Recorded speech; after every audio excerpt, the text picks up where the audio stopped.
Ladies and gentlemen, this is The Writing Game, Season 2, Episode 3. Yes, episode 3.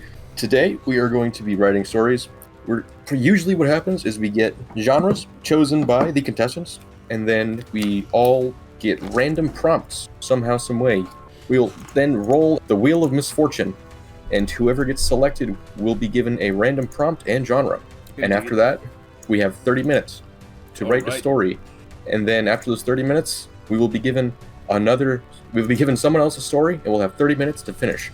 Assigning genres. So, first up is Iffy. Allow me to spin the wheel. Iffy, you are going to be getting the story of Comedy of Errors. Excellent. Oh, thank God. It wasn't me. You're gonna finish it, Kira. You just know you are. I hope not, I swear. That would be every time. Next one is Fire.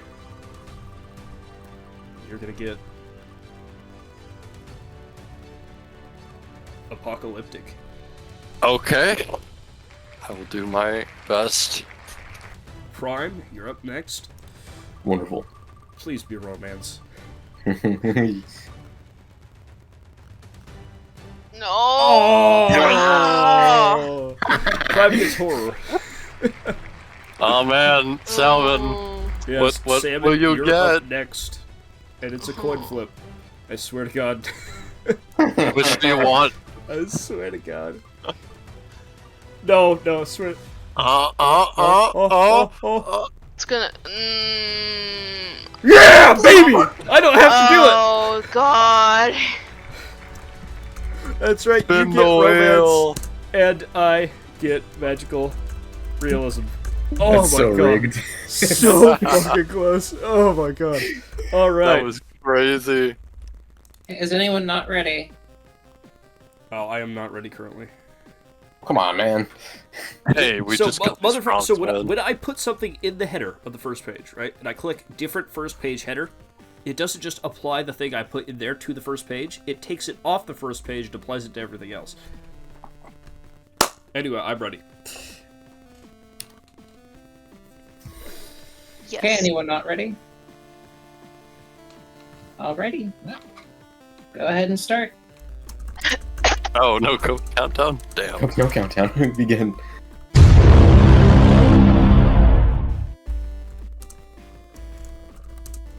Alright, that's time. Finish your sentences.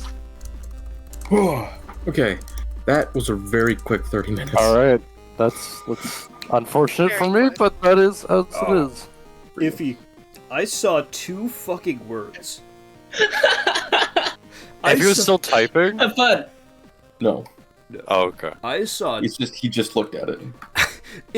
Iffy, do not tell me it gets worse. It doesn't get better. Oh my God. What was Iffy writing? Comedy of Errors. Okay. Alright, I had 491 words for the apocalypse. Alright, for Apocalypse, what, 491 for the first half? Yep.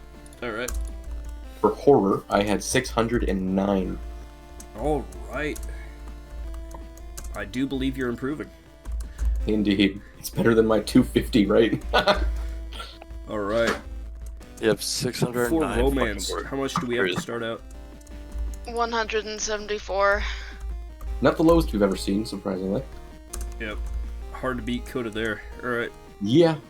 For For most people, their first time writing is not They're as low. much. alright, for Yeah. magical realism is 916. So low for you. It yeah, low is. for you, Mr. 1500. Ugh, I've never This gotten guy. 1500. right. So much. Alright. And for Comedy of Errors, I will check 709. How did you get 709 words of Oh, text? God. Good job. Good job, Iffy. Alright. That I mean, is like, foreboding. Good job for improving your word count. Increasing word, but like, I think it comes at the cost of removing your filter. yes. Wait, 709 words. That's like double the writing speed for Iffy. Yeah. That's crazy. That's either going to be a very good thing or a very bad thing for comedy Alright, of Errors. I'm gonna grab a drink and then I'm gonna read the story. So, usually And, now we're taking... sometimes I just get into the flow of things. Right. I want to put this out there. When I was getting the genres for apocalyptic, I got 10 of them just to try and pick some good ones. 8 of them were zombie themed. And I gave you the only 2 that weren't. Wow, bro. In a world where zombies make all the rules. Like, 2 of them were just The Walking Dead, but at different seasons. I did not give you either of those. Wow, bro. What, did I you feel want like zombies? limiting my abilities. Anybody else not ready? All right, 3, 2, 1, go. Go. All right, that's time. Fuck. All right. Finish Last your sentence. sentences. Okay.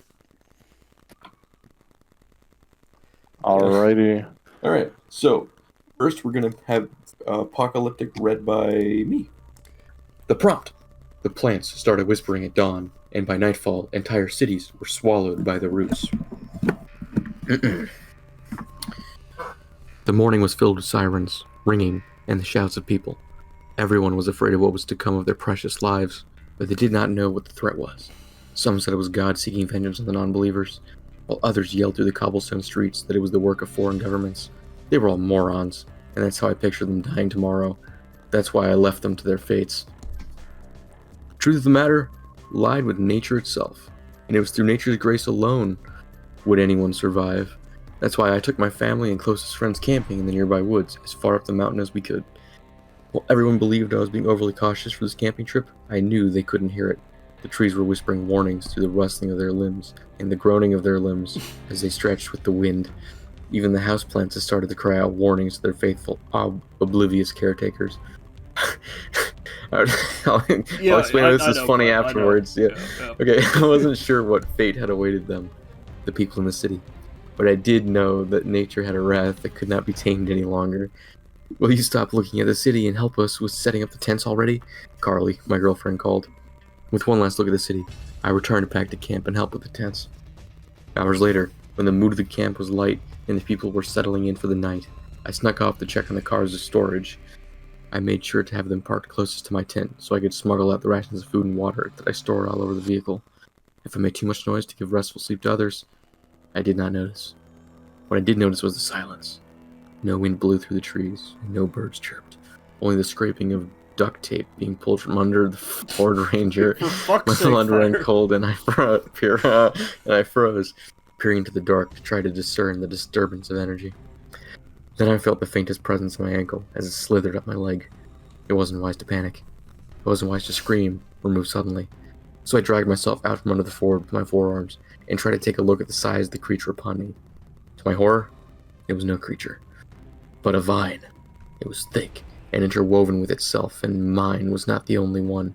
From the trees, several vines were outstretching into the other tents and wrapping around the tires of the vehicles.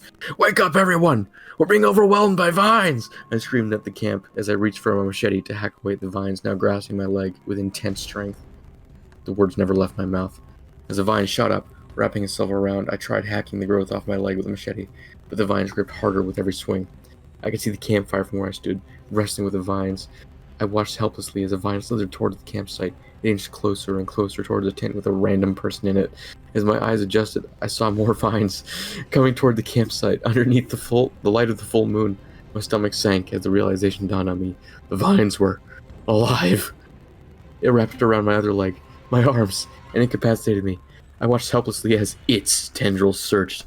I heard the screams as I watched it drag others out of their tents mechanically, one by one, then plunge back into the soil with their bodies in tow. Soon, I too shall meet my earthly grave. I braced for the inevitable. Humans were wrong when they thought they could tame me, it whispered. But like water, I ebb and flow. Oh, alright. Alright. So many vines. You get the reference? I don't, unfortunately. Ah, it was Halo. Oh, it was the fucking the thing, the plant, The grave mind. the grave mind. Fuck yeah. Damn it! I didn't play Halo growing up. I played Call of Duty. I also didn't play Halo growing up. I just You played just it know the reference. as an adult. Fair enough. But hey, good job. The grave mind. Okay. Yeah. Next up is horror. All right. Yep. Read by Salmon. Oh, I forgot to read, but Apocalyptic was written first by Pyrrha, second by Salmon. Yes, and Horror was written first by Prime, second by Fire. Drink Prime, drink Prime, drink Prime. Oh, God. The prompt. You develop an old film roll, and every photo shows the same figure lurking closer each frame. You realize it's tracking you, not the camera. I sat in the dark room, fully engrossed in my work. Roll after roll passed through my hands as I worked my way through the backlog of film that had piled up on the side table. Dozens of rolls had passed through my newest find, a camera that I'd been lusting over since I started practicing photography in earnest. My favorite aspect of using older cameras was discovering their unique imperfections, the different ways components had aged. Working in conjunction with old film stock and the lenses would produce effects that just felt alive. This camera, in particular, had produced shadow in the top left corner of each picture that varied in opacity, seemingly at random, paired with an especially heavy vignetting. It was some of the most unique effects I had yet seen. The next morning, I invited over a friend of mine who was also a photographer. I wanted to show off the work I'd done. Wow, man! The shadow in the corner really pops, doesn't it? How do you manage to get it so clear in all of these? I didn't. That's just how the camera takes pictures. I responded. Pretty consistent, then isn't it? I don't think so. It's fairly random if you look at the others. No, man. The shadow's really strong in every single one of these, said David. I walked over and took the negatives that David was holding to see for myself. Sure enough, what had last night been a vague shadow in the corners of the image had gotten darker, and more defined than I'd ever seen any shadow be in my time. It was then that I noticed the lack of persistence of the shadow. What should have been a stable mark in the corner of each image instead showed the shadow getting larger and larger with each progressive shot. Just looking at the negatives had a pit forming in my stomach. I felt myself getting ill the more I looked at these. Maybe we should stop for now, I suggested. David nodded in agreement. A week later, I had once again found more time to go out and shoot a few rolls of film with another camera that I had thrifted a few days earlier. Not only that, but I'd found a new place on the lake that I'd never seen before. It was early morning, and the mist in the trees would make for some great shots. As I finished up the last roll I brought with me, I felt something brush past me, as if a gust of freezing cold wind had just hit the back of my neck. Startled, I whipped around to see the empty clearing that was behind me. No one and nothing was there. I noticed not even the birds were singing anymore. I rushed to my car and drove home, a little out of sorts. Just as I passed out of the parking lot, I felt the chilled air at the back of my neck again. Days later, after I thought that morning was forgotten, I was once again sitting in my dark room developing film. Different cameras, different places, different brands of film even. When I looked at the first negatives, I dropped them and jumped up. The shadow was there, larger and more defined. Each and every photo showed it, not just these two cameras. As I looked around my dark room, every photo there depicted that gosh darn shadow. Now front and center in the image, the sick feeling in my stomach came back. I called David in a panic. He was the expert here, and I needed professional help. He said he'd be there in 10. Meanwhile, I paced back and forth while I developed more film. By the time David knocked, I practically bit the nail off of my every finger. I let him inside, and the door felt chill. From the evening wind, I hoped. Are you sure it is not just your incompetence with such ancient tech? I know you're a hobbyist. You're a very good hobbyist. But that doesn't equate to actual skill. I'm sure I checked every single photo, regardless of the film camera lighting. There's a dark spot becoming more defined and closer. I'm just waiting on this last one. Can you take a picture of me right now? David asked, just to make sure you're not doing anything wrong. He was teasing me again, but my concerns were genuine. I complied and even set up a tripod and had David check everything before he posed. Sure enough, David finally believed me. At least I wasn't taking pictures with something like a smudge or a finger on the lens, and told me just to buy a new digital camera. Maybe then I would stop running into this problem. Then we processed the photos and it was there, completely blocking David from view. Its dark figure seemed of shadow and frayed silk. I couldn't stop shaking as I tossed the photo away. It was here, in this very room. Backing into the far corner, I snapped a picture and handed the film to David so that he could process it. I waited for a few minutes before I sprinted to another corner of to do the same thing again.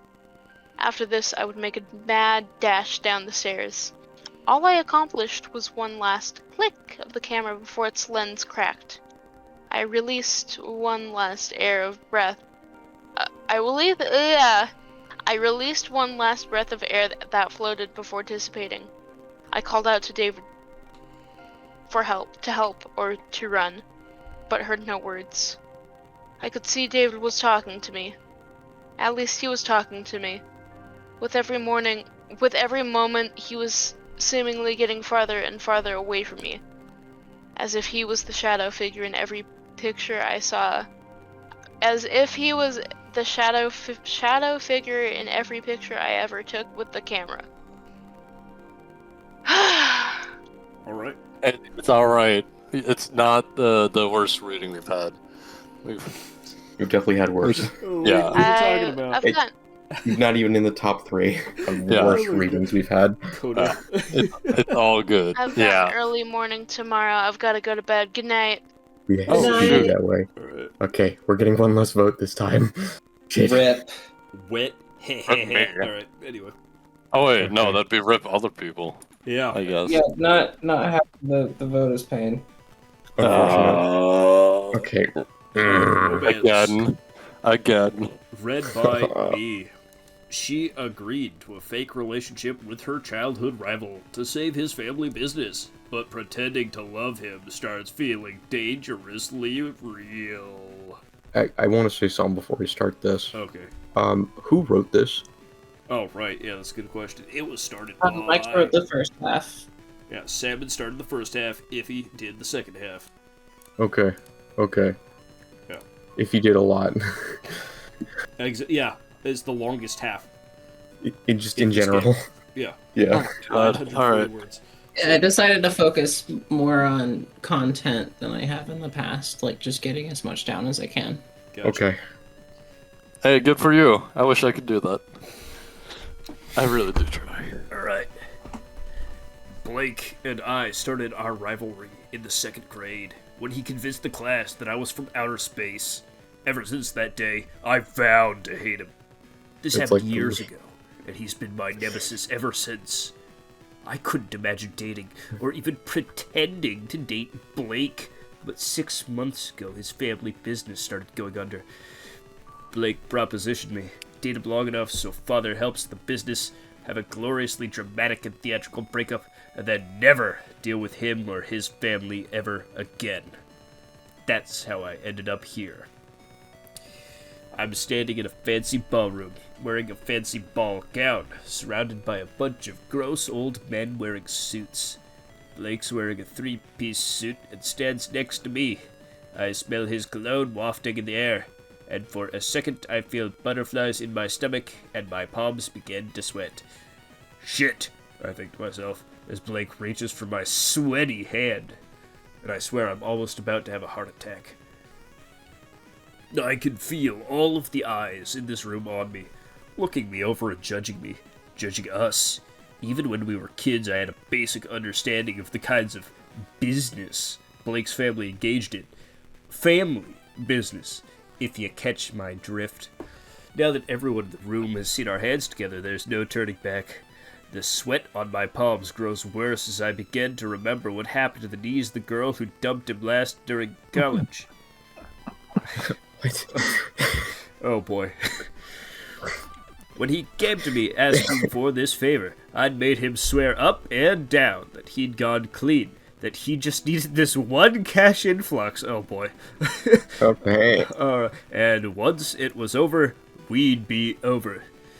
But I can't avoid the gaze of his father, sitting back in his chair at the banquet table, the largest mob boss on the western end of the United States. And he thought I was dating his dear darling son. But interestingly, as my panic starts to fade for a moment, I feel that his hand is sweaty too, and I pick up on his breathing, even faster than mine. It seems that Blake is as panicked as I am, perhaps even more so. I have to imagine that he still feels the same way about me that he did throughout our school years, annoyed and jealous. We were always picked together for group projects, but the teachers liked me better, and somehow I'd always walk away with a higher grade, even when he really tried his hardest. I still wonder what happened to Mrs. Walters after she flunked him out of 5th grade, but I thought it best not to ask. It's funny how being around his kind of business for most of my life, in one way or another, makes it feel ever so more casual. Strange disappearances that followed us, even if we tried to separate constantly. Look at them, a pack of wolves. He gulps down and guides us to a secluded corner. I swear to you, Emily, I wasn't lying when I said I'd come clean, but you never asked about the family, about my father. He was right as always. Blake did have a way of proving people wrong, and more than once it had earned a scolding or a quick smack from me, especially during college, when we somehow ended up together in a dorm room. His father had made sure that Blake would be admitted to any college he wished, so long as he made some attempt to apply himself. I happened to be accepted to the same one, a smaller, prestigious joint in the Pacific Northwest. That was such a surprise, but it paled into comparison to how it felt when I saw him unpacking in the same room we would share for the next 4 odd years. Somehow, despite both requesting a same-sex dorm mate, we were paired together. He was as unsurprised as I was, and believe me, there were plenty of jokes about some cosmic destiny. It seemed we had to be together in one way or another. I always swore that he looked at me differently after our first night, even though we never got up to anything. Goddamn, my jaw's starting to hurt. I'm startled out of my daydreams by a thinner, balding man wearing a corduroy suit and an eye patch. He shakes Blake's hand and kisses mine, praising Blake's chase before leaving. Uncle Giuseppe! He gestures after the man. He's out of earshot. Over the next half hour, we repeat this song and dance, and I hear far too many names and titles to remember. Blake keeps looking at me with sad eyes for some reason. Isn't he getting what he wants? Some quick cash, and for us to separate once and for all? This charade seems to be going perfectly. But his body language tells me that something's wrong. You don't know a man your entire life and not pick up on some things like that. Blake, darling, I say all too casually, let's get some fresh air on the balcony. I lead him across the room and onto the balcony, where an expansive garden sits illuminated by moonlight. The stuffy room and creepy relatives seem like a dream standing out here. Strange, I think, that he feels so different from those men there whose hands are washed with blood and alcohol. He really isn't like them, I decide. The night of all nights has shown me that. Listen, Emily. He takes my hand in his once more, laying them on the balcony. I have a confession. The reason we always seemed to follow each other early in life was because my father always thought we liked each other. He thought he was doing me a favor. But as we got older, I began to mind it less and less. I began to realize that we were becoming our own people, and that I really did like who we were becoming together. I chose you to be my date tonight because I wanted to see you one last time. And I acted so annoyed at you for so many years because I knew that if we were ever really together, I'd fall in love and the family could never let you go. But I'm falling in love despite all that. A tear ran down his cheek, and his eyes started to understand all the distant looks and sad eyes. More than that, I understood why I always found a place in my heart to return them. I took his arms in mine, and we shared a first kiss under the moonlight. Oh my god. Oh my god. Christ. What? Oh. Are you guys alright? Oh. The reading was I that So bad. feelings about romance! this. Come on! I have such It got mixed mobbed! feelings It got about this. mobster! Good lord. Reading magical realism It's- is iffy. Get your revenge. Okay. The prompt. On his 30th birthday, he begins to hear the thoughts of the houseplants, each revealing secrets about the people who've lived there before him. Yep, your story is a sequel to mine and Hex. Yeah. This is what started before the apocalypse. The morning was dim and gray. Rain pattered at Harry's windows as he sat in his worn leather chair. He sighed. Happy 13th, Harry, he muttered to himself. The big 3-0, hey? Asked a voice. I remember when old Bill Mather's son turned 30. Had a big party. The whole block turned up to see it. My god. Harry sat straight up in his chair, gripping the armrest to make sure he didn't fall. What? Snapped the gnarled old bonsai tree that sat on his office table. Finally started listening. About time. Harry rubbed his ears, plugged, and then unplugged them. You talk?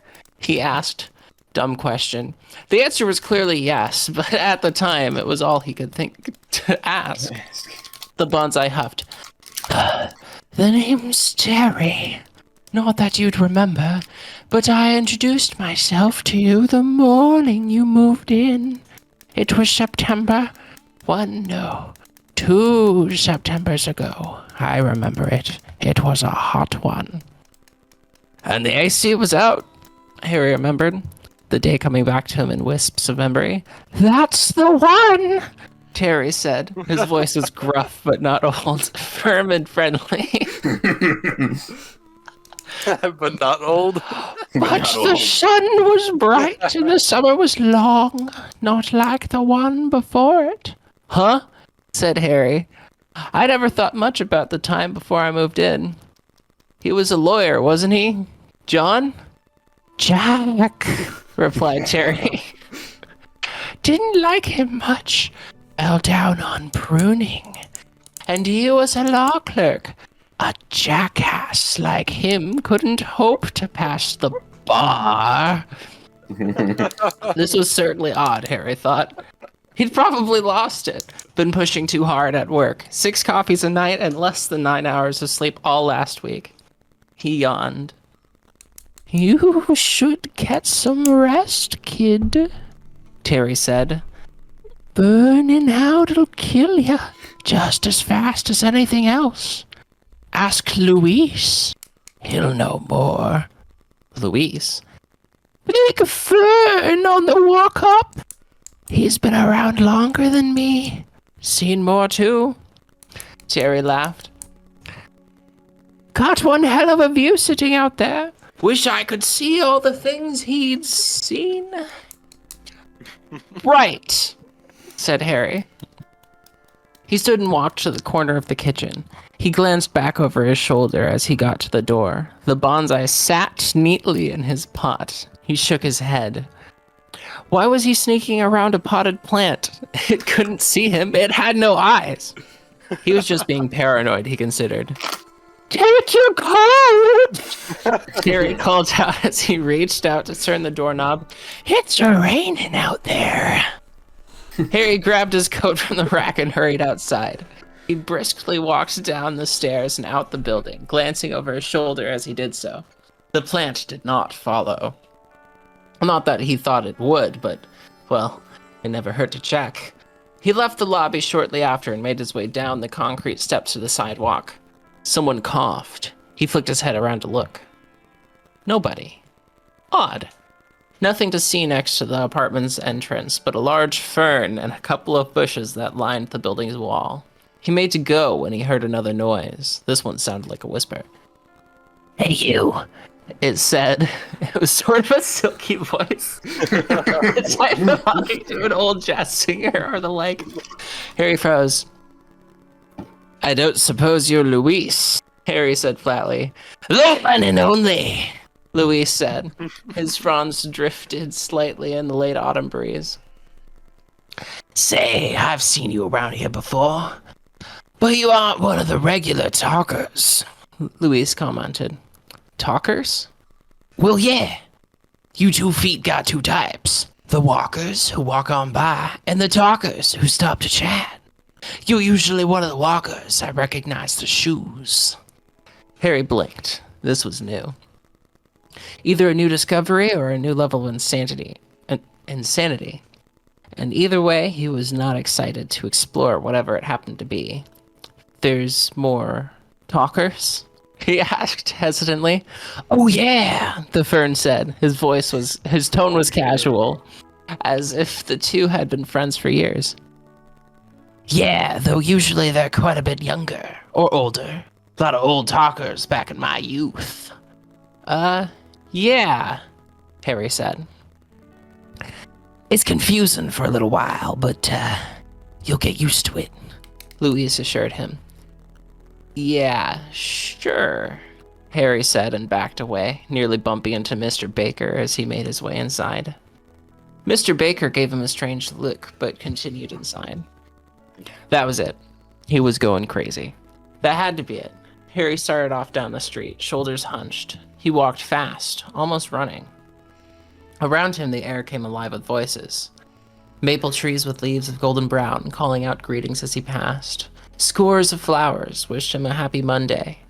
Ivy curled around an old light pole, asked him if he could guess who happened to pass by last night. Harry looked left and right at the people around him as they walked by, going about their lives as if nothing was the matter. He wanted to scream at them, to ask them if they had seen nothing wrong, had heard none of the cacophony of voices that surrounded them. That would only make him look insane. More insane than he probably already looked. Excuse me, dear. A voice sounded before him. Harry's eyes widened, searching for a leaf or a stem, but instead the voice came from a kindly old woman. She looked at him compassionately. You look out of sorts, dearie.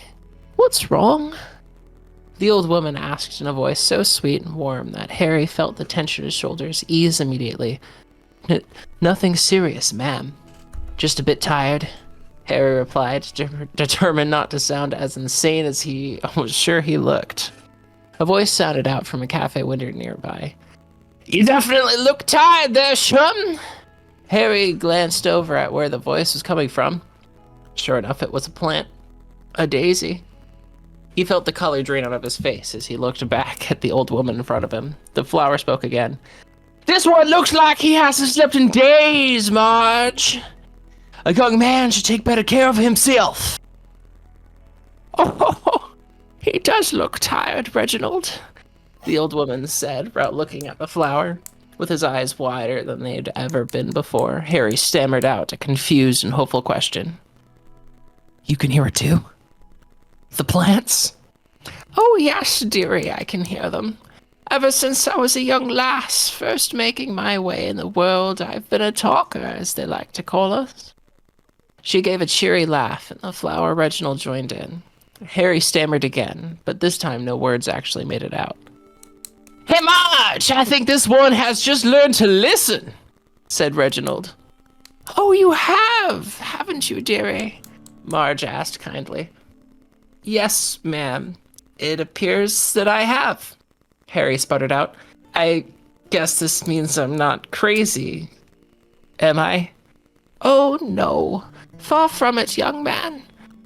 If you've a minute or two to spare, I'd be glad to answer some questions you might have.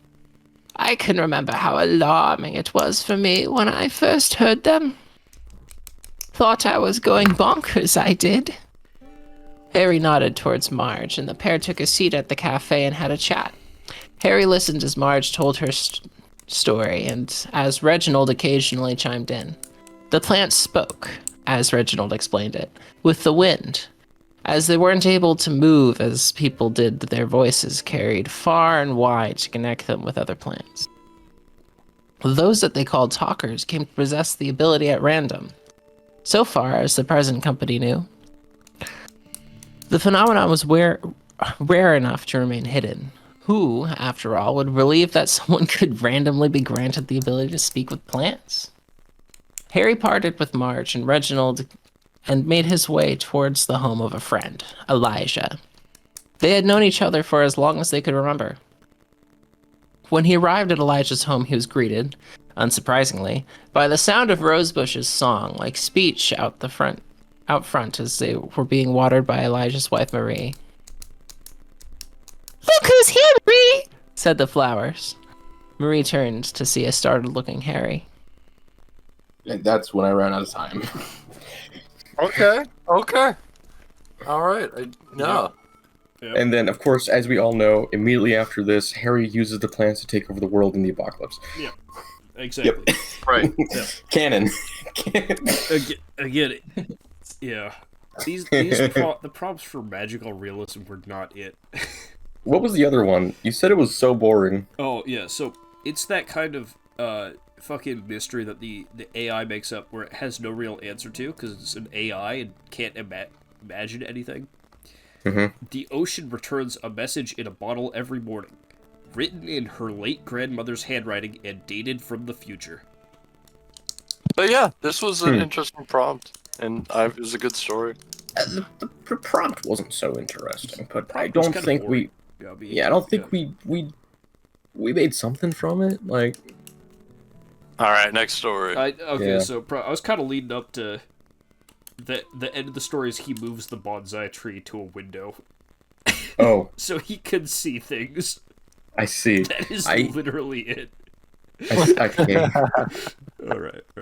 Instead, I had him not The do bonsai that. fucking burns to death because That's really what I was thinking. yeah. Anyway. All right. A well-meaning assistant accidentally sends 4 identical love letters to the wrong recipients at an office party, sparking a night of wild misunderstandings, jealous confessions, and one extremely confused intern. Fuck.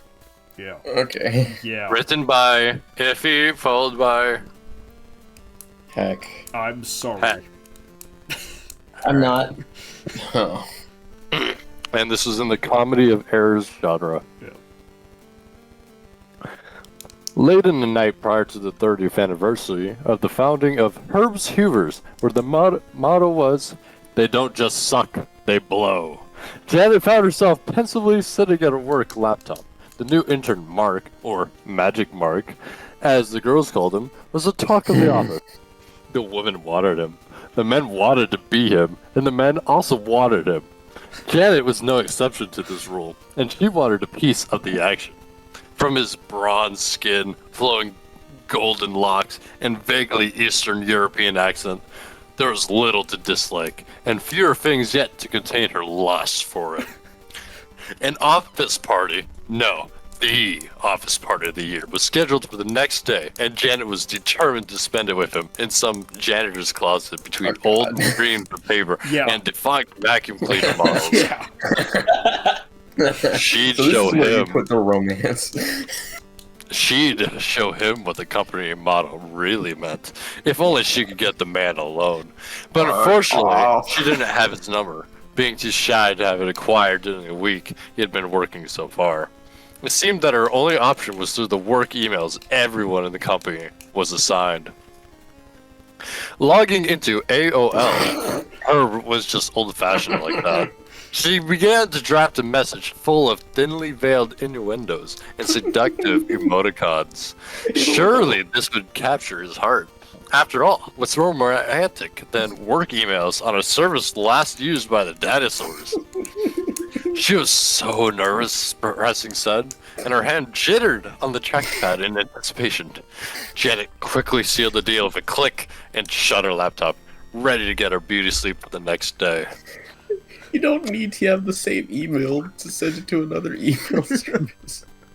The party was being held in office, as always, and seemed to be a lively affair this year. Streamers decorated the smallish office space, and many a wayward balloon had found its way into the office building at large. One Pickle Rick balloon greeted Janet as the elevator doors opened onto the fourth floor as she stepped out. She'd ultimately gone with the dress scrapped from an old Ada Wong cosplay that her daughter had taken up shortly before she moved out. She'd overheard the words Resident Evil and Wesker Daddy in passing conversations with Mark, so she figured that it was exactly what he'd want. After making her way across the hallway, Maxine, such a slut for the record, opened the door for her, looking Janet up and down with a kind of stare that said, "Fuck you." She wasn't sure which way, though. By the way. Yeah. Maxine just had those kind of eyes. Intentional. It's just a stare taken from a staircase that says Yeah. "fuck you" on it Fuck in you. like marker. Janet scanned across the room for her marky-warky, but found no traces. She did, however, catch a glance of another, shorter figure approaching to the east. Jack Blazant hit her nose before his whitey voice began stabbing her ears. Hon. He spoke with an accent she assumed to be stolen directly from Pepe Le Pew. Nobody had yet to hear him speak in any other way during his now 3 years of employment, but it also seemed entirely impossible for one man to be this disgustingly French. Hello, Janet, ma bien amie! He attempted to whisper into her ear. He only managed to reach her shoulder on his tippy toes over, and she felt spittle stick to it. He slipped his arm around hers. The stink of blue cheese emanating from him, as always, was cutting into him, Janet thought. Jackie, the sticker, has always been fond of her, but she'd made it pretty clear to him that she'd file a restraining order if he so much as references steaming hot baguette in her presence one more time. But before she could process the situation and escape a fate truly worse than death, a voice sprung up from behind her ear. Have no fear, milady, I will save you. Both Janet and Jackie had spun to face the new voice. They were kindly greeted with the sight of Robert W. Kingsbury III, their minimum wage janitor, springing at them clad in armor made of old mop buckets. Worst of all was the wet trail in the man's wake, reeking of old mops in the men's room. This is what I had to follow. Why did you read that? Ask me if he was black. I gotta say, so far, Pyrrha, the only name you've gotten correct is Janet. Do you even know French? Anyways. Yeah, you You said will not Jacques take wrong. me, laddie, from me. Jacques screeched. And you said Pepe Le Pew Dropped wrong. into a Let crab me like read. ants and began scuttling at Robert. Robert swung his mop around like a sword. Jack, eyes grew wide as Robert charged, his face paling paler than freshly bleached printer paper. Jack ran, scattering croissants as he did, shrieking, "Retreat!" Janet sighed, but was comforted by the fact that her darling Mark would come rescue her from all of this. Well, this. The office parties at Herb's Hoover's could get pretty gnarly, and nobody seemed to know the rules, if there were any. Sammy from IT dressed up like Santa, and multiple people were in Halloween costumes, like Michael Myers' Halloween. They all stood in one corner, silently judging anyone who got too close to the punch bowl. Janet swallowed the last of her cores out of a red plastic cup and decided to wash it down with a tequila shot. Mark was late. if he was coming at all. She sighed and made her way back to her cubicle, intent on making sure she sent him the right message. Waiting inside was Todd. Janet screamed and fled as far away as she could. People all around looked her way as Todd came stumbling out of the cubicle, fully naked. His massive gut wobbled with every step he took. His orange beard stuck out to every side and bristled like a porcupine. His bald head gleamed with sweat, and as he walked, the building trembled under the might of his 8'5" frame. A shame, Janet reckoned, because what was below couldn't even top 02. 2 inches, you know. People screamed at the sight of it. The way it awkwardly curled around the left nut, slightly smaller than the right, and the way a woman curls up against her lover.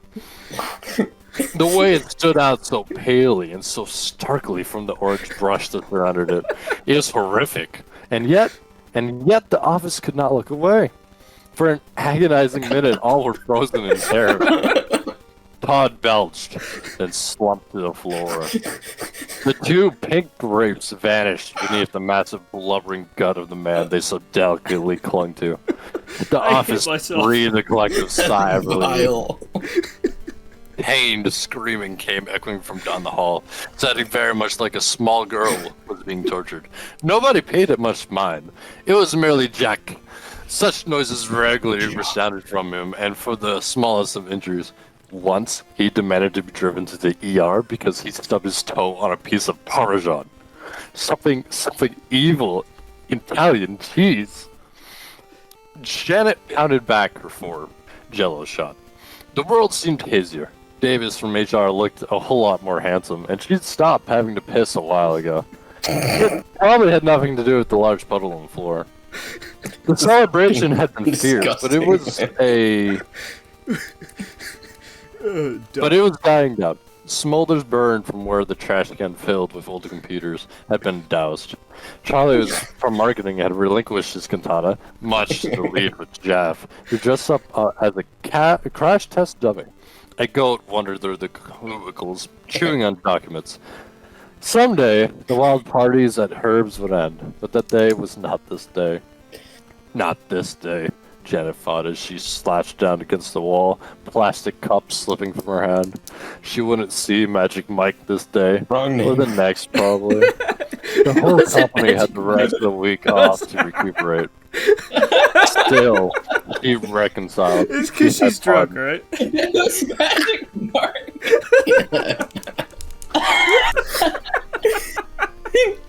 The anniversaries always were. She chuckled as she remembered last year. They'd flipped a pool. A ground-in pool. She snorted. A hand tapped her on the shoulder. "Excuse me, Miss Stevens." Stevens, motherfucker, Stevens. Asked the voice. Janet looked up.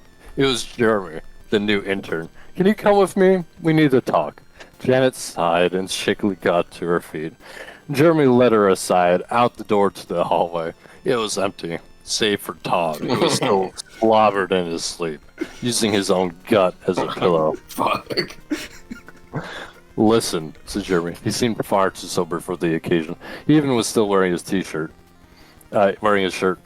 "Earlier today, I got a strange email." "What?" "Oh, yeah, that," Janet said. The memory sat faintly in her mind. "Yes, well, it wasn't very work appropriate," Jeremy said, shifting uncomfortably. "Fine," she managed. She pointed at him and tilted her head to one side. From this angle, he looked almost handsome. Are you alright?" he asked, suddenly concerned. Janet giggled. "Whatever you want me to be," she slurred. She tried to touch his chest, but ended up batting at empty air. She stumbled a few steps forward. Jeremy caught her in his arms. He was surprisingly strong for how thin he was, she informed him. Thanks," Jeremy said. His voice sounded funny. He shook her shoulder. "I'm gonna call you a cab," he decided. "No good," Janet said. "But know what time of the year it is?" Eyelids were growing heavy. "Do you know what time of the year it is?" asked Jeremy. "May. No, October." Jeremy sighed. "Come on, Miss Stevens. I'll help you home." Janet sighed, then slunk backwards into his arms and let sleep take her. Later, when she woke up on her couch in her piss-stained costume, she thanked God above that Mike had not seen her that night. She sighed and went about her day. Are you gonna blame that one on the hangover? Yeah, I am. Okay. Okay, that was possibly more vile than the than the penis man. It definitely was. It definitely was in that second half. Absolutely more violent than the penis. Oh, It's so much more detailed.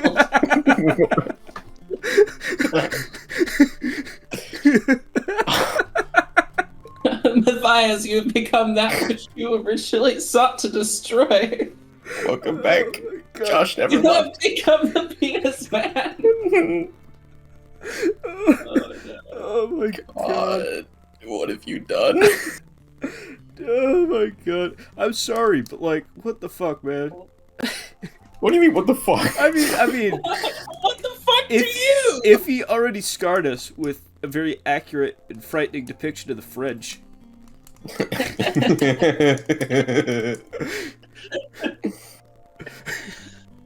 You just had to one up him. You just had to. Oh god. Oh my. That was... These were stories. These were stories. They were. They were stories. Mm.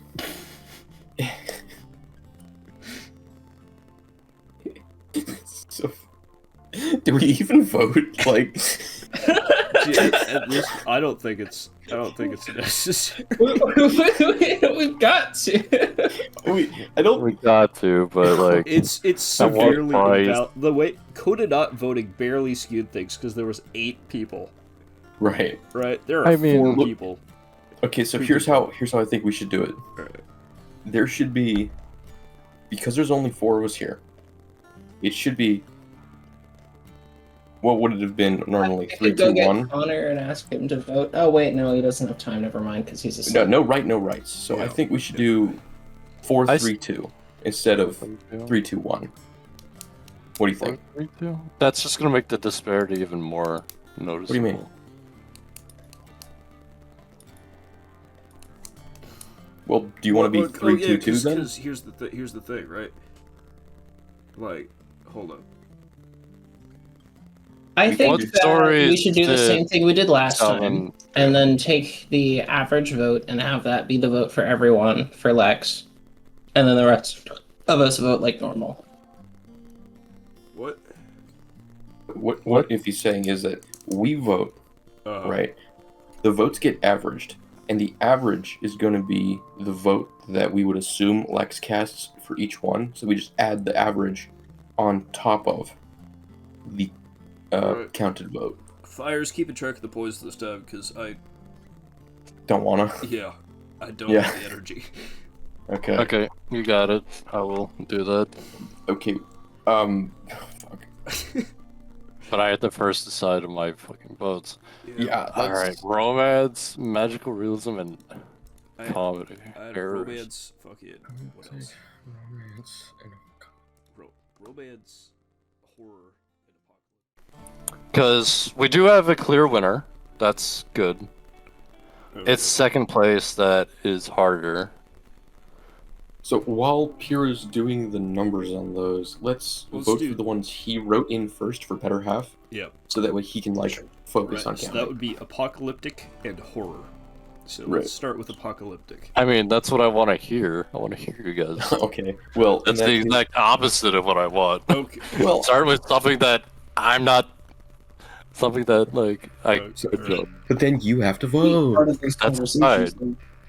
Okay. Well, then how about we start with the Let's ones? just do them in order. Yeah. Fuck it. Okay. All right. Apocalyptic then. All right. Okay, I guess I'm looking at apocalyptic. All right. You wrote this, apocalyptic. so you're just listening. alright. Better have go.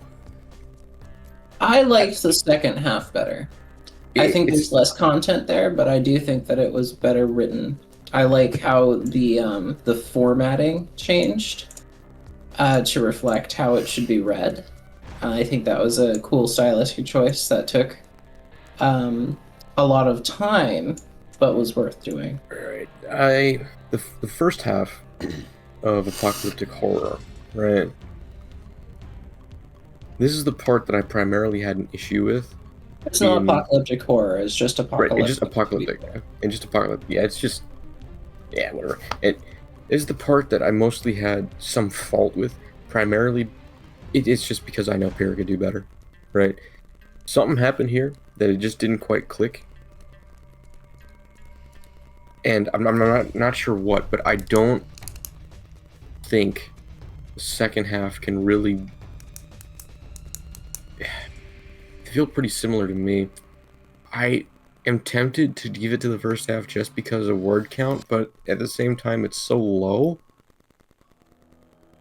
on this one that I don't think that's a valid point against the second half in this case. So the second half, remember, it's being compressed here because the words are actually just smaller. Right, but like if I do the word count, it's 181 to 491. That's So, fair enough. visual compression or not, that's less than half. Alright, tell you what. I'm gonna give it to the first half primarily because the second half,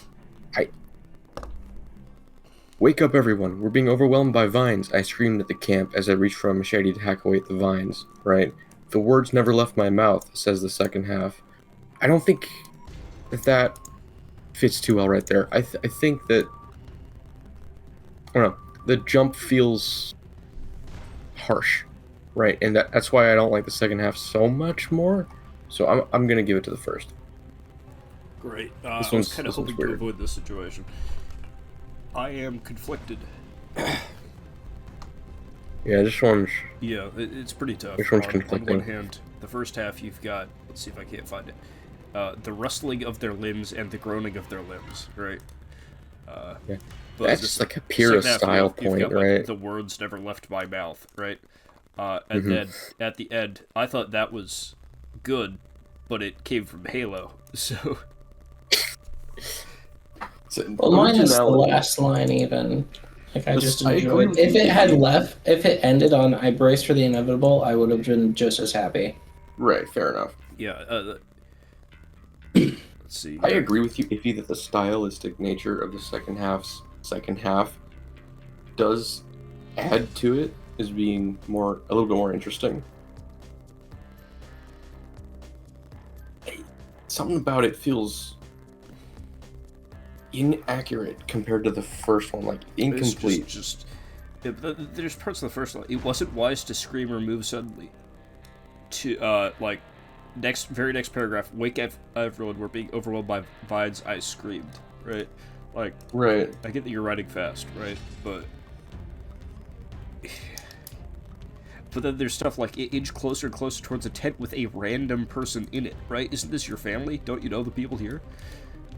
That was the second half too, wasn't it? It was. So Yeah. I'm going back and forth. I'm looking for little nitpicks, but they seem to be pretty evenly matched. I'm gonna give it to the second half. And Just for the style points. Yes, because I think it made fewer like tiny mistakes, and that's mainly just because it had less to make mistakes in. Right. Yeah. A technicality for sure, but it Yeah, like I'm not really in a good position here. I don't 2-1 second half. Just enjoy making the reading the decision. second half, it feels more. It flows better than the first half for me. There's some parts of this first half, like, yeah. All right, so 2-1. I think second I'm gonna half. have to stop playing this game with you guys. Honestly, What do you mean? What? it hurts my whole soul so fucking much. You guys don't notice some of the things that I do. Like, for example, you said I'm fine with what you guys said. I mean, I'm not, but whatever. There's just inconsistency. For one, the style got changed drastically in the second half. The repetition of it, while it was a stylistic choice, they knew exactly what it was, so it was kind of hurting the style. And I had them be, still and stuff, because that's what you do. You examine the situation. Once they realized what it was, because I had them look at what it was, they realized what course to take, which is why they spoke, why they yelled. Nah, I'm disappointed. That's all. Also, I do have the ratings. If you guys want to see it. Okay. Not yet. We haven't done all we the haven't final decided. halves. Better house. Final Alright. halves yet. Yeah. Second one's horror. Horror. Yeah. Who wrote this one? You and Fire. Okay. All right. I like the first half in this one personally. It's longer, and I felt the last paragraph in the second half was.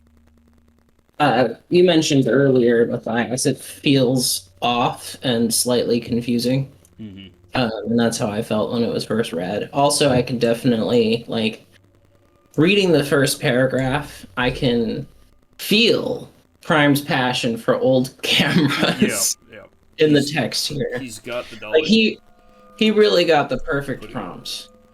Yeah. For the knowledge he has, and that shows in the first half. Yeah. It's funny you Some say of it's that. I gonna barely go to know the- anything about cameras. Yeah. Yeah, Anyway, sorry. The first half just feels more grounded in the character, I guess. I suppose that's the benefit of the first half, right? If you look at the first sentence of the second half, I called David a panic. He was the expert here, and I needed professional help. Mm-hmm. It was mentioned in the first half that they're both photographers on even footing. Yep. So that felt a little off. I'm not saying it's wrong outright. It doesn't not make sense. It just also feels a little. I feel like David's attitude does a 180, right? Take a look at this line right here. Oh, I guess you can't see me highlighting it, but wow, man, that shadow in the corner really pops, doesn't it? Right? It's much more of a a friendly tone than later on, where he's saying are you sure it's not just your incompetence with such ancient tech, right? I feel like the personality is shifted, right? So if he's supposed to be the antagonist, I guess, but it just feels different from how he was previously characterized. It sucks that only two of us can really talk about any given story. Yeah. If you have questions you want to ask Pyrrha and I guess we could do that this time. I mean, yeah. I mean, I did call them a hobbyist. That's where I justified that. But yeah, their tone does change. Absolutely. It was also, already stated that they're both photographers. Yeah, but one's a hobbyist. Let it be known. That's how I justified it. Yeah, let it be known. I didn't specify that either one was professional or hobbyist. That's a fair point. So that distinction has been left up to Pyrrha.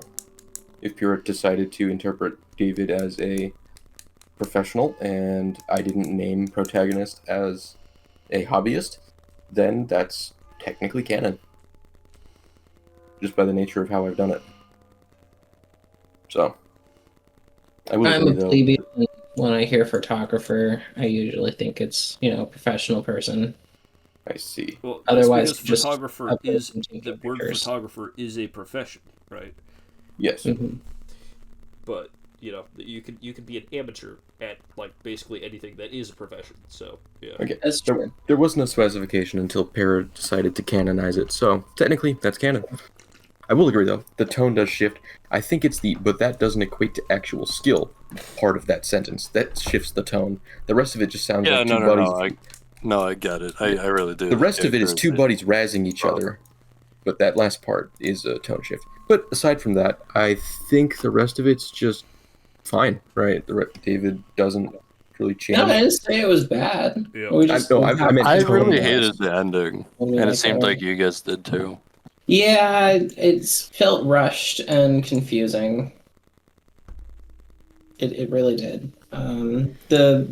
Before the last paragraph, it's fine. I don't really have any issues with that, especially with the clarification on the photography thing. I'm just dumb. Seems But good. the last paragraph definitely. Yeah. I think the last paragraph needed a paragraph after it to explain the thought process that the protagonist was taking.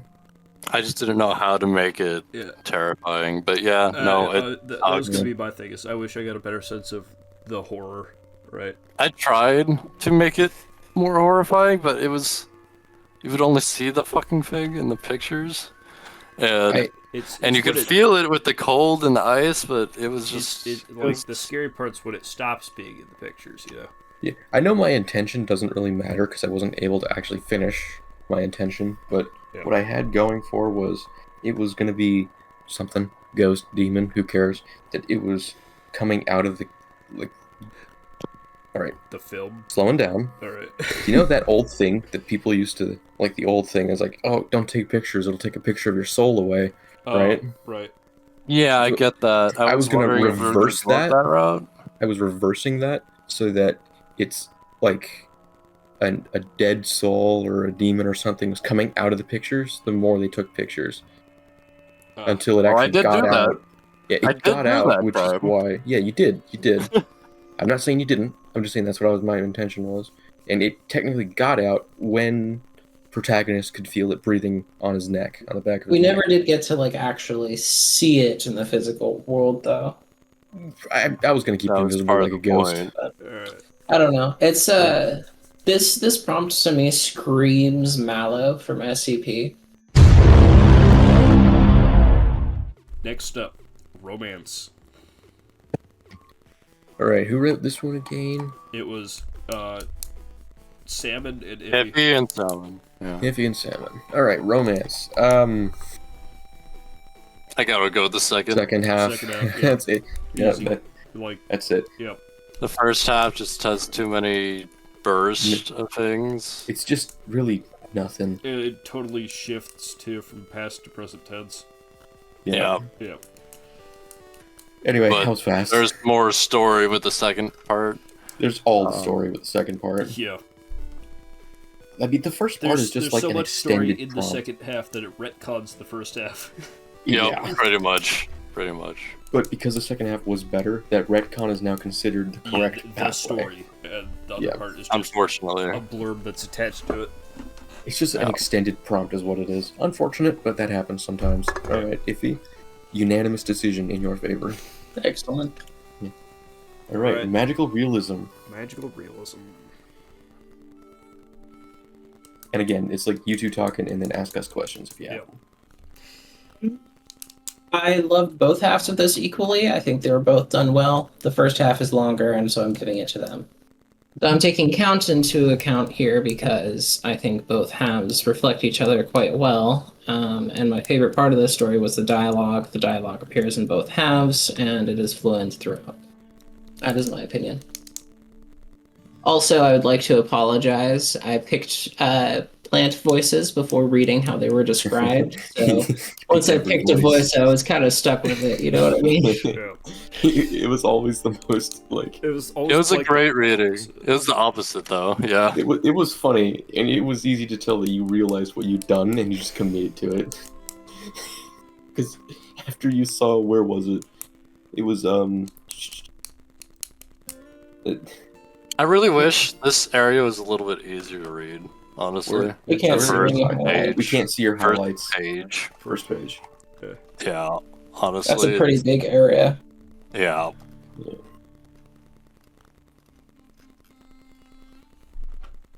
Because it's very consistent, like 1-2 sentence Yes, things. I was experimenting with a bit of a less dense style than my usual. I wish I had more time. I had an ending, I just couldn't get to it. That's a shame. I would have loved to have seen what the actual ending was going to be. Gotcha. The other thing about it is, in the prompt, on his 30th birthday, he begins to hear the thoughts of the houseplants, each revealing secrets about the people who've lived there before him. Right? It didn't happen, did it? So when you exited the apartment, you're no longer within the prompt, I think. Well... okay. Technically. So I mean, it could be houseplants of different houses. It doesn't necessarily mean their house. Yeah. So, Matthias, you left the building. To be fair, you did. I did that with the intention of him having a freak out outside, getting calmed down by the old lady who also talks to plants, and like accepting that his plants now talk. Right, and like I said, it ends the story with him, putting the bonsai on the windowsill.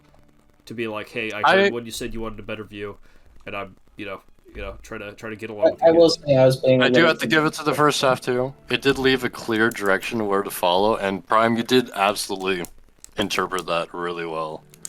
I just didn't do it. No, you did. You did really well. I just wish you had a more satisfying ending. Hey, so Like do I was I. saying before. The damn time limit killed me on this. No, I was feeling it tonight too, dude. Like I was not fast at all.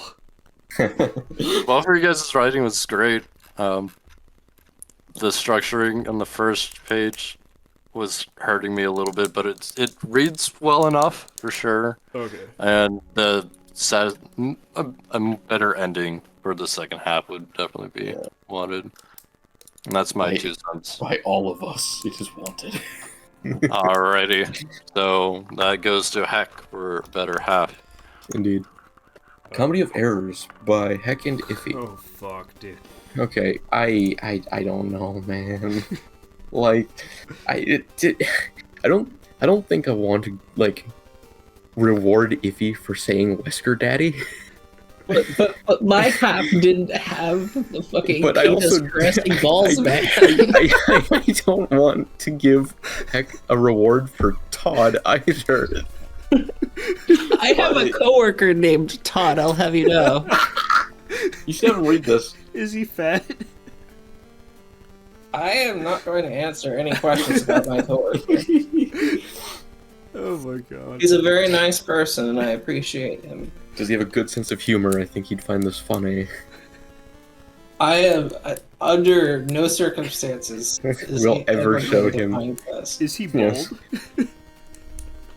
I'm not going to answer any questions referring to my very nice coworker, whom I appreciate. When I saw that name, it hit me like a truck, okay? That's probably how Cal felt last time when I used his name.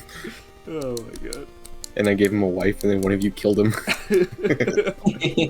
I gave him a happy, loving family, and one of you killed him. I'm pretty sure that was me. Yeah. You killed him. I like killing people, it's fun.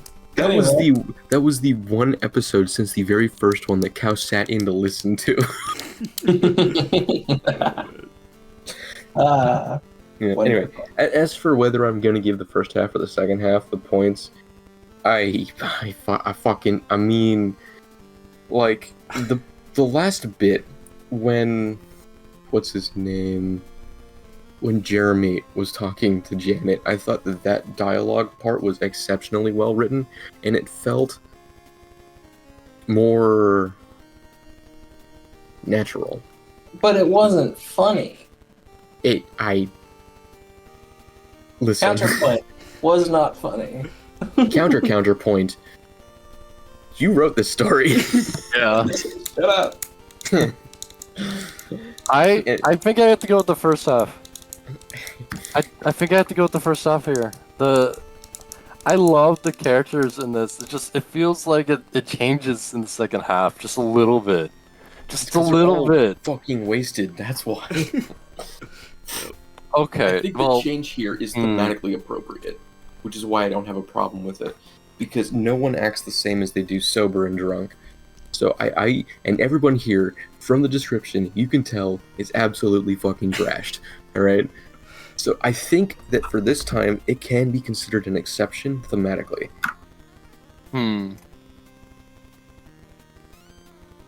Also, Pickle Rick mentioned you don't get the points. I'm going second half. Damn. Damn. I'm sorry, but it's just. But, oh, damn, I don't want to give Heck the points either for fucking Todd. But that's what you're doing. I can't, though, so I can't go second half. Todd just, I can't do it because of Todd. I can't go second half on it. I I'm can't. trying to vote based exclusively on technical prowess, but it's so hard. Likewise, But I just don't think. you have to admit that the Todd section is written immaculately. That's Y'all why I don't said like it. earlier. The Y'all said characterization earlier. of Todd is really well done. Y'all said that halves is where you vote for the one you liked more. I know. You It's said where that. we're allowed to. Allowed to, yes, but it's Allowed to. preferred if you actually do it on a. I would Skill. like to do it based on technical skill. Yeah. Thankfully, you both are getting a lot better Unfortunately, you both are getting a lot better, which means your technical skill in this genre is about on par. It just depends on the descriptions that I like more, and I don't like any of them, on principle.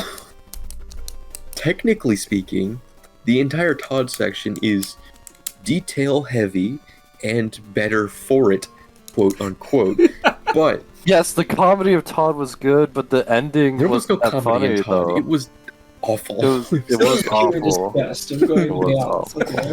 The comedy was present. I thought it was mildly comedic, out of context, when Jeremy showed up, because, like, wow, this is a better romance than all of romance. Like, it could have been. Like, that's a better setup for a romance. Right? Yeah. Mm-hmm. I still gotta go with that first half. Mm. I still have to go with the first half. The I'm looking ending just back. doesn't leave it on a funny note. That's the Okay. problem I'm having. Listen, alright, motherfucker, when I write the direction that the characters take me. The characters took me there. Blame the characters, blame Iffy. No, You invented Jeremy. Yes. We Because didn't even wanted- get to see Magic Mark. so- Yeah, I wanted to see Magic What? Mark. I was Okay, not to be waiting for it. confused with It was Mike. promised. And Twice. then- Ah, I'll be honest, if I was Magic Mark, I would not the fuck have showed up to this party either. man. Ah. There is definitely more, like, easy funny in first half. Although, a bit of it was just Pyrrha saying names weirdly that he's definitely heard us say before. How many times have I said Ada Wong?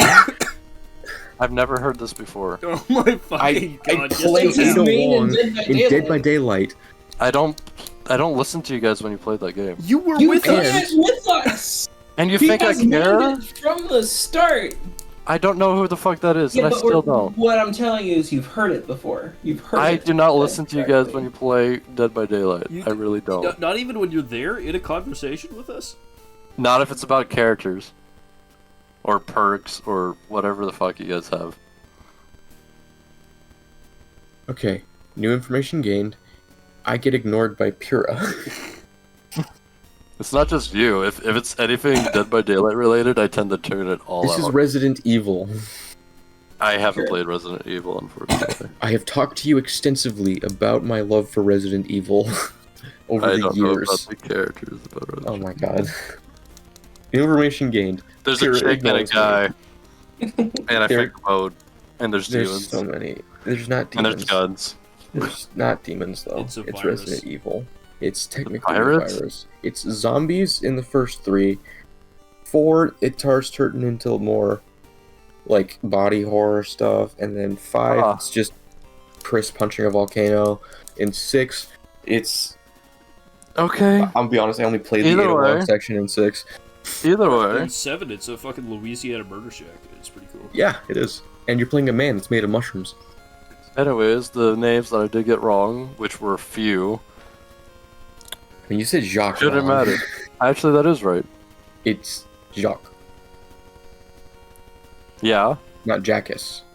I didn't say Jackus. You did say Jack. We have it on recording. Yeah, we do. I can show you after this. It's recorded. I'd love to hear myself Jackass. Jack complacent. Jackie the sticker has always been fond of her. Both Janet and Jackie had spun to face the new voice. You will Alright. eventually when Heck edits these In a year or something. in a year. When we're 27 and have one. Because I can believe you for the first time that I came across the word. If that's what I said the first time, I could believe you. I believe it was It the was the first first time you time. said it. The second time you got closer. I'm mostly just giving you a hard time because Steven is a meme now. I really fucking struggled, man. When I saw that, I was like, Steven. No, wait, that's an E. That's a second E. It's Steven. Yeah. No. I'm just giving you a hard time because Steven is a meme. None of I this is to be taken know. seriously. I know. But it did add to the comedy of it. Of the I'm- story. I know. My- Which final made vote's the on first In the half future, funny, can we yeah. please not have these fucking prompts in the headers? It makes it harder to read. Well, okay, alright. So There's you a- could set it to be only the first page. different. Yeah. For Yeah, and they aren't doing it consistently, and it's harder to read. I don't use headers. Anyway, not the point. Point is, I think I like the descriptions, and I like the section with Jeremy better in the second half, despite it not being really funny. And I was laughing harder in the second half. So Killing from me. that So this is a draw. So this one's a draw. All right. All right. Iffy, if I apologize for Todd, will you apologize for Pickle Rick and Wesker Daddy? I mean, he No. only needs to apologize for Pickle No, Rick. no, these are Wesker not Daddy, equivalent. Wesker Daddy is cringe, but it is not These Todd are cringe. not equivalent. Pickle Rick is definitely Todd levels of cringe, though. I Let's get refuse. that straight right now. Pickle Rick was never funny. It was always suicide levels of cringe. I've got to come clean let's with you see here. guys. I really do. I in fact did not write either of these stories. What? It was Connor. Connor wrote them before going to bed and gave me voting rights. Damn. I can't tell if you're joking or not. I'm not. Connor legitimately wrote both of these. I didn't really feel like writing tonight, and he really, really wanted to, but he didn't have time to do the voting section. Are So you telling me I, in fact, Fucking did not God. write you? either of these stories. It was all Connor, which do you is know what why that they're means? longer and why they're better written in a different style than I Do normally you write know it. what that means? It means that all of our voting doesn't fucking count.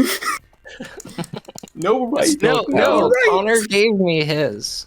Oh my Present. God. I came up with the idea for the We have mod. now established rights with no rights. Yes, So but that's here's bullshit. the thing. All right. Here's the thing. Okay. Connor gave you the votes, and you just Here is. I did them. assist in fine. writing a little bit. I gave Connor some ideas. okay. Admittedly, Connor did write the whole thing of his own volition, You gave him ideas. That's and This he is- asked me to vote that on is- his behalf.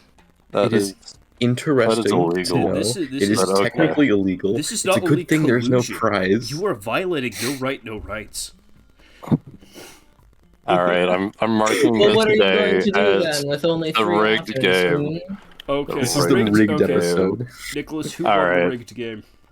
You won the all rigged right. episode. I am finishing it up right now. Iffy with the fucking curveball at the end, bruh. God damn, dude. I did not need that twist So, tonight. I'm- I'm I was wondering about emotionally that I'll invested. be 100 with you. But I didn't even know that Connor knew what Pickle Rick was. That's the biggest surprise. It's not my writing. None of it And is. now I am even more disappointed in him than I was with you. That's also why I can't apologize for anything. It's not my writing. Lamau. You asked for the wrong person. Well, at least he never got to see Todd. Oh no, he would like the raw footage of this so that he can watch it and hear what you guys had to say about him. Oh. No. All right. Well, I have one last thing to say to Connor. You cheating? Yeah, you fucking cheating bastard. Yeah. Yeah. There was another word on my tongue that I could not say. Mostly because I don't know how to pronounce okay, it. so there was a part of this, the first part of this, where I thought you were, like, describing Connor, right? Or was it? So was that Connor describing himself? Flowing golden locks, right? Was he just describing himself? No, he was describing Ultra Instinct Prime, obviously. Fuck.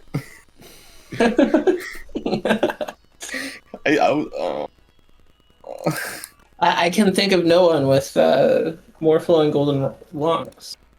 all right. Let's see. One Connor's there. hair is 2 brown. points. 3 points. 4 My points. hair 5 is points. There's fucking 5 brown. stories. This is Your how Ultra they were Instinct rated. is golden, Let me sir. double check. That is that, and that would be that. Yeah. Magical Realism 1, which I'm surprised by I it. mean, yeah. I did not think you guys would go for it. Technically speaking, I think that one was the most consistent, but it was also definitely the most boring. Yeah. I liked it. Talking I had points. so much fun with that one. That one is by far my favorite How? in both like technical skill and in terms of actual story. Like, I can see it being one of those slower movie type of dealios. I just don't enjoy those very much. I am a child when it comes to stuff. I need more action. I just wish the ending was better. I wish it had an ending. Yeah. But yeah, heck, That is a 4-time win streak. Woo. The game was Yeah. over, so I'm gonna say it doesn't The count. game was like 3 + 1 best. Oh It god. was rigged. It was rigged from the start.